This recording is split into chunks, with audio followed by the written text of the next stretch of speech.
this edition of Where Are They Now, brought to you by Pepsi, we catch up with a former Warrior who we already know where he is, but we will go through the background a little bit. Mike Dunleavy Jr. And Mike, assistant GM now with the Warriors. Did you think after being drafted by the Dubs that you'd ever be in the front office back with the same team?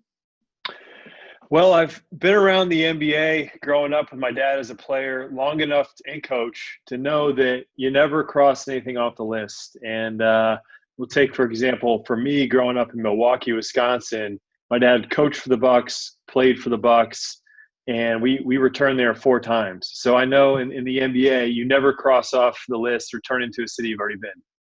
And there was a little bit of a connection in that Bob Myers was your representative as a player. He was your agent, and you maintained that friendship. And obviously Bob moved into the front office, became a GM, became executive of the year.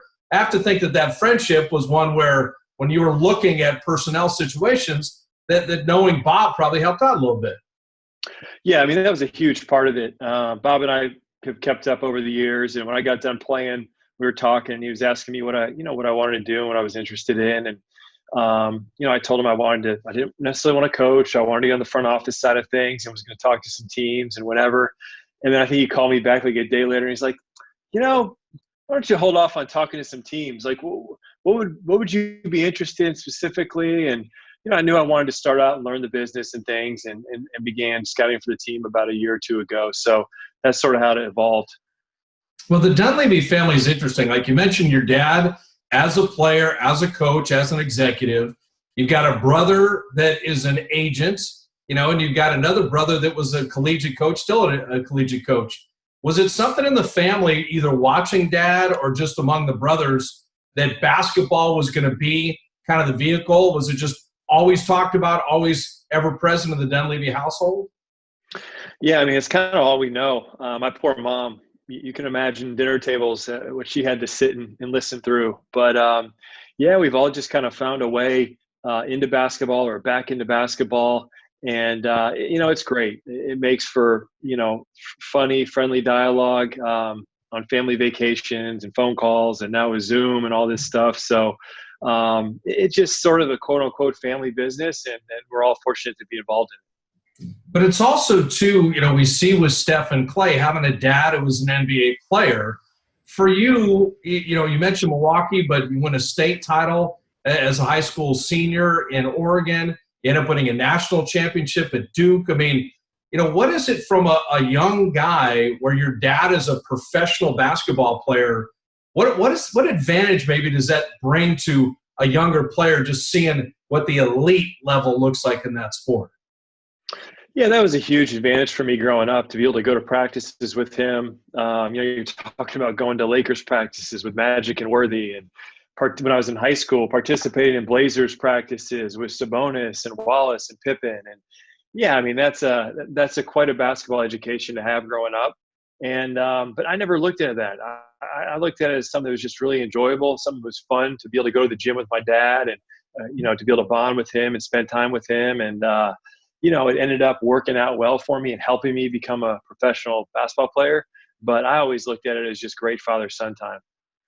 You think about the great career at Duke and winning a national championship. You played so well in the national championship game. Do people still come up to you for the Duke national title? I mean, I think that you have your NBA career, which is nearly 1,000 games in 14 years, and you have that Duke very special national championship. I know Keith Smart. Every time I talk to Coach Smart, people are always bringing up his jumper. The NCAA Final Four has that magic to it. What was it like winning a national title and obviously Duke with one of the the real names of college basketball? Yeah, I mean, that was a great experience. And, Duke just the network that it has expands out throughout the country. And so, I mean, the popularity of that for me, whether I'm living in New York when I retired or playing in Chicago or living in the Bay Area now, there's so many Duke alums. And in many ways, I'm much more identifiable with those 3 years I spent at Duke than maybe 15 in the NBA. And when you play in the Final Four and win a national championship and perform on that stage, they remember you for that. And it's always great when people come up, and especially people that have attended the university or gone to graduate school there. You just have that special bond. So the Warriors draft you number 3, and there's a lot of pressure on a top 5, a top 10 pick. And we're going to get to, you're going to be involved in helping select this lottery pick for the Warriors this year. But initially, coming from Duke and all that success, the Warriors were not in a great place necessarily. You're this top pick. That's got to be a lot of pressure. That's got to be something that most fans can identify with, where that every young guy, Antoine Jameson, Jason Richardson, Troy Murphy, Gilbert Arenas, yourself, there's always that, this is the guy that's going to help turn the Warriors around. You know, as a young guy, when you got drafted, could you kind of feel that when you got to the Bay Area? Well, the fan base and the Bay Area has always been so hungry for winners, and specifically with the Warriors in basketball. And, you know, with those guys being there, we were all so young. We were all trying to find our way individually, but as a group, we wanted to try and, you know, get the Warriors back on top. And but we just didn't really. I don't think we just didn't have the direction. We just didn't know how to do it. And you know, we ended up falling short. But the organization obviously has made such great strides in recent years, and it's just night and day for me to be back in the Bay Area of what it was like then versus now. The one thing I will say is just the fan base and the passion that they exude. That has not changed, whether it's in Oakland, whether it's in San Francisco. That's been fun to follow and keep up with. You know, one of the big markers of your career was being traded from the Warriors to Indiana, and that, you know, to me at age 27, you kind of found your game, and that your physical, your mental ability, you averaged 19 a game, better than 40% on three, shot a great percentage from the field, played all 82 games. Was it something, you know, when you see and you're charting young guys now, is it the late 20s where the physical and the mental all kind of come together and you feel like you're able to play your very best basketball? I guess that is someone's prime when they think about their career. Yeah, I mean, I think everybody runs their own race and peaks at a different time. Nowadays, these guys are coming out so much earlier. So whereas I was a rookie when I was 21, now a lot of these guys are 18, 19 years old. So maybe they're peaking at 24, 25. But as far as mentally, athletically, yeah, that 27, 28 range is right around probably when you feel your best and you understand the game the most, and physically you're strong enough and athletic enough to hang without going over the hill. So that's something for sure. My current job, you take into account, and it's tricky though. It's really hard to figure out and predict, but everybody kind of hits their stride at a different point. So you had the Warriors, very good years in Indiana. You know, you mentioned you had a return to Milwaukee, Chicago, Cleveland, Atlanta, but you had this run where it took 9 years and you're finally on a playoff team, and that had to feel amazing. And that, you know, the career, anytime you last 15 years and 1,000 games, you've had a great NBA career. But guys always think of the postseason. And for me, and I watched this game, I think of you with 35 in a Bulls uniform, with 8 threes in a playoff game. And I'm thinking, there he is. There's Mike D getting a great opportunity and then, you know, maxing the moment a little bit. What's it like for a player waiting and waiting and waiting and finally get that playoff taste and get a chance to play in the postseason? Yeah, that was hard for me. I mean, to go 9 years, especially coming out of Duke, where you're in the NCAA tournament looking to win the championship every year. And you, honestly, in some ways, you take for granted. You know, my dad growing up, you know, being in the playoffs with his teams all the time, and you just think you're going to be there. And it was a great life lesson for me that just nothing's guaranteed. You got to hang in there. You keep battling. And finally, like you said, after 9 years, got in the playoffs. And for those next 5 or 6 years that I competed there, I loved it. It was the best part about playing. I really relished those moments and that stage. And looking back on my career, obviously I wish I would have got to compete at that level even more years. But it was fun. It was a lot of fun to play in the postseason. You know, you've got 4 kids, and, you know, being a dad in this business can be really difficult, and particularly even as a player. What's that like when you're moving with family and you've got kids and you've got little kids? And I don't think fans get an idea of, okay, we just acquired this guy, or a free agent or a trade, but all the life logistics it takes for someone to be involved in that. I mean, give people an idea, you know, behind the curtain. Just people forget sometimes players are human beings with real life and real location situations. How was that as far as growing a family while you're having your career at the same time? Yeah, I mean, definitely a tough part of the business, whether it's playing or with what I'm doing now, having to tell guys, hey, we've traded you and all that. So I guess it really depends on what stage of life you're at with your family. For me, when I got traded from the Warriors to the Pacers, it really wasn't that big of a deal because it was just me. I was not married, no children, packed up a couple suitcases and took off to go to Indiana and figured it out. But as I got older, I realized with each successive child, it gets tougher and tougher. And then it gets really hard when they're in school and they have friends and they're used to their home and the whole thing. That's when it gets harder and harder. But when I was, a young guy early on, I thought nothing of it. Hey man, this is my job. This is what they pay me to do. Give me my plane ticket. I'm on to the next thing. And it's drastically different than that, much more difficult. As a player, you always struck me as a guy that, you were still a league pass junkie, that you'd be playing, obviously, in the league, but you still were watching a lot of basketball. That's why it didn't surprise me that you would go into a personnel role, because you're always watching teams, watching games. And give me an idea of what the Warriors were from afar, maybe as an opponent, and give fans an idea of playing against a Steph, a Clay, a Draymond, and what that felt like. I don't think fans get an idea from a contemporary what's it like to play against those guys. Yeah, so I mean, I was competing against the Warriors when we were in the East, so I'd see them twice a year, and like you said, watching especially you and Barney on League Pass late at night, the growth that team took, and you're kind of watching it, and we don't get to see them as much in person, so you're just like, wow, I can't believe how much better these guys have gotten. And then you go and play them that one time or second time during the season, and their growth was just incredible. It's like you had to go see it in person to believe it. And it was incredible to watch. And obviously, we're going to try and keep this thing going. But it is really unlike watching any other progression we've really seen in sports lately, because it happened so quick. Defensively, it is dealing with the Clay or dealing with the Steph. You played small forward, could slide to four a little bit, but you were a cerebral player. You really knew the game. Don't they defy some of the things where I'm guarding him out to 30 feet and the guy still hit that three, or I was there on the rotation, but Clay's release is so quick. I mean, it's something that they really are a different breed of cat as far as how they work together and where they've taken the game a little bit. Yeah, I mean, obviously, and they scare the heck out of you. So, if they're 28 feet from the basket, you got to pick them up when they're coming over half court, which makes the game as a defensive player so much harder. You're just so much more spread out. And, not to mention on the defensive end, how good they are. I remember playing them one time when they came to Chicago and they beat us by about 30. And a couple times I had some open threes to go and shoot. And Draymond just from the paint flew out and blocked both of my shots. I'm like, I've never seen a guy move this fast to close down on a shot. I mean, so they were as much as people talk about the offense. I mean, that those defenses with the length and intelligence that those teams have had incredible.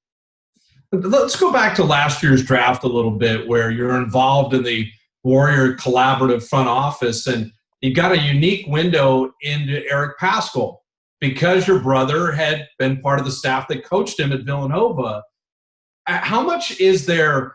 I've seen tape, I've seen games, I've scouted a guy, but then, okay, I know someone that coached him, or I knew a childhood friend, or I knew somebody that was a friend of their families or something. How much extra goes into when you're picking guys, because you need to know the best part about them as a person. Now, it's hard to project young people what they'll become, but for Eric Paschall, I think the Villanova connection served the Warriors very well. To have any type of insider connection in this process, from what I've learned, is huge. And for me, my brother recruited him and coached him at Villanova. And so I saw Villanova a good amount, went to their practices and all that. But at the end of the day, it only adds up to how much game film you can watch or how many practices you can go to, which is, in the grand scheme of things, not that much. But to have an inside sort of take on something, and then to hear that, and then you can go watch it and look back on film and go watch a practice and see, okay, he is man, he's really athletic, and man, he can really get his own shot. And so those things that my brother was able to help me out with. Anytime we have sort of a connection or somebody we know that's been on his staff or knows this guy growing up, those things are as important as any part of an evaluation of a young man. And also, too, with your other brother being a player agent, I got to think that there's a lot of family conversation there in terms of this guy's a quality guy or this guy will be a free agent or something, too. I mean, I always tease Bob Myers that it was like the bank robber becoming head of bank security. You take an agent and put him in the front office. For you, having played, having your dad coach, and your brother's also involved in the game, there's a lot of Dunleavy information and a lot of friendships that I think really help inform some of the advice and selections the Warriors can glean. And it's probably why the Warriors have been so good, because they have so many tentacles into the basketball world. Yeah, I mean, certainly with my family connections and the different businesses that my brothers, my dad are in, we have some, we cast a wide net.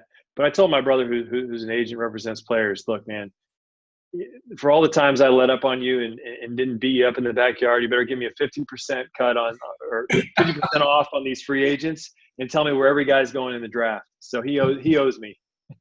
I think the one thing that's interesting, and I don't think fans get a great idea of it, is the Warrior front office, in my mind, is a trendsetter for the collaboration, in that Bob Myers, Kirk Lacob, Kent Lacob, Larry Harris, Joe Lacob, Nick Uren, yourself, all the different scouts, in that there is no pecking order in opinion. Everyone has their say, an opinion, defend it, justify it, and there's really that collaborative effort to try to make the best decision. I always look at it as, if a bunch of people are stranded on a desert island, maybe someone knew how to build a boat, or someone knew about weather, or somebody knew about food or building shelter. Like, you take all the different skill sets, but it only works if there's that trust of anyone can say anything to anyone and really bounce around ideas to come up with good selections. Yeah, I mean, you said it. There's no question. For me, being a part of this organization, the front office group that we have, the collaboration and involvement and the relationships is by far the best part. I mean, I can't tell you how many times I say to myself, I don't know that I would do this if it weren't for the people that I get to work with. And, that starts at the top with Joe, and it trickles on down. And in each and every one of the guys that I work with and communicate with on a daily basis, whether that's Kent, Kirk, Larry, Nick, you mentioned them. I've got such good relationships with them, and they all bring a different element. So if I've got a question about one thing, and maybe I'm calling Ken. If I've got a question about another thing, maybe I'm calling Larry. And, in many ways, we've got a lot of things covered, and it's enabled me to just be able to learn and contribute where I can. And I've really enjoyed it so far. Do you have a process when you're scouting a kid, whether it's college or even pro, maybe if it's a trade, target or something? I always think of conversations I had with Larry Riley when he selected Steph Curry. And he told me that the most impressive game was Steph in a losing effort to Purdue, because Davidson was playing Purdue. Purdue was a Big Ten team, and they bounced him around. They just beat him up physically. And he saw Steph come back, take the punishment, come back again, take the contact, come back again. And Larry said, all the pretty shooting, all the NCAA stuff, it was the game even that they lost that he saw something in Steph Curry in terms of competitiveness that never left him. That's why he liked him so much. Do you have an idea of, okay, I want to see, ball handling, shooting, rebounding, but are you watching in the huddle and how he accepts coaching, or at a practice what their work ethic is? Do you have a formula on how you're kind of scouting guys? Yeah, certainly. I mean, first and foremost, in a lot of ways, you go to a game getting there early, an hour and a half, 2 hours early. College games, maybe an hour or so when they let you in the gym, but that's a big part of it. Seeing how these guys work, how they interact with their teammates, their coaches. And a lot of times you may have a question about a guy. I just don't know how well he shoots it. But then, you see him in warm-ups and you're like, you know what? This is a guy that's he's going to get better as he shoots. It's going to take some time, but he's going to get better. So those are the types of things where, getting there early, a lot of times staying late, just kind of operating on the margins, that can make a huge difference. When you look at the style of the Warriors, Big draft pick coming up. Do you pick a guy to fit the style, or do you take the best talents and say, I know Steve and the staff will figure him out? When I think of Eric Paschal, he's an unusual body type and really has kind of an unusual game, and yet Steve Kerr found a way to really accentuate what he does well, and he fit into the Warrior mix. How do you do that in terms of, okay, we love a guy who could do this, but you know what, this other guy's so talented that we have to grab him and see how we'll make that work and the puzzle piece fit together? Yeah, it's a fine line. And for as much as this organization's been through, really haven't had a pick in the top 5 in quite some time under this sort of ownership and front office group. So, we're looking at all the different ways to evaluate. I think at the end of the day, if you're saying, hey, we want to take the guy who's going to be the best player in 4 or 5 years, that's like bar none. But you got to factor in how they're going to grow, how they're going to get better with our current players, under our current coaches. All those variables come into play, and frankly, that's what makes it tough. What did you think as we, kind of let you go here on The Last Dance in terms of the first Bulls title?